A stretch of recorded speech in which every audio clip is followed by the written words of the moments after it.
Hey guys, so I'm going to try a little bit of a different method here for doing some of these genetics things. If you hate it, just tell me. Okay, so the first one I'm going to do here is multiple alleles. So the most common example of multiple alleles is human blood typing. And in human blood typing, we use an ABO system. So the reason that this is called multiple alleles is because you don't just have the typical capital to represent dominant and the lowercase to represent the recessive. We have multiple alleles. So there are two dominants, for example. Why do we use I when we're talking about human blood types?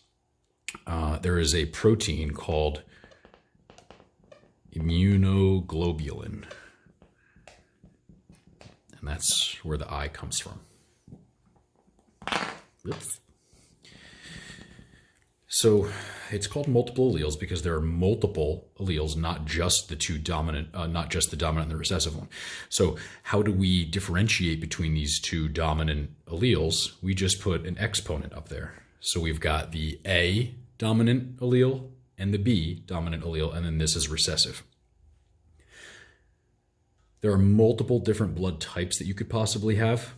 So we have blood type A, and blood type A is created by having two of the A alleles, in which case you'd be called homozygous for it, or an A and the lowercase. So in this case, you'd be heterozygous for A. There's type B blood, and that would be two of the B alleles, or B and the recessive, so homozygous for B, heterozygous for B. You could be blood type AB, in which case you would have the A allele and the B allele. And that's it. And then there's blood type O, in which case you have both of the recessives. So this is, you can only be heterozygous for AB, and you could only be homozygous recessive for type O. All right, so if we had a problem where we were to say you have a mom who is homozygous for type A, she would be this.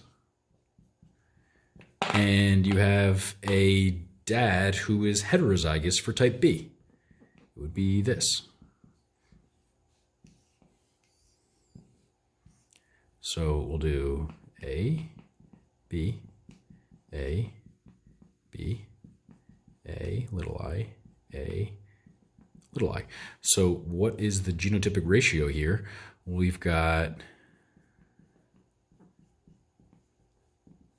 two of those, and we've got two of those. And in this case, the phenotypic ratio, so that's genotypic ratio would be 2 to 2. Phenotypic, well, that codes for AB, and that codes for A. And A, we have two of those. Okay, so in instances where you'd have this, that codes for A, and this also codes for A, but they're two different genotypes. So when we're doing genotypic ratios here, we'd consider this kind of thing here. But with phenotypic ratios, these would both count for A. So the genotypic and phenotypic ratios aren't always going to be the same.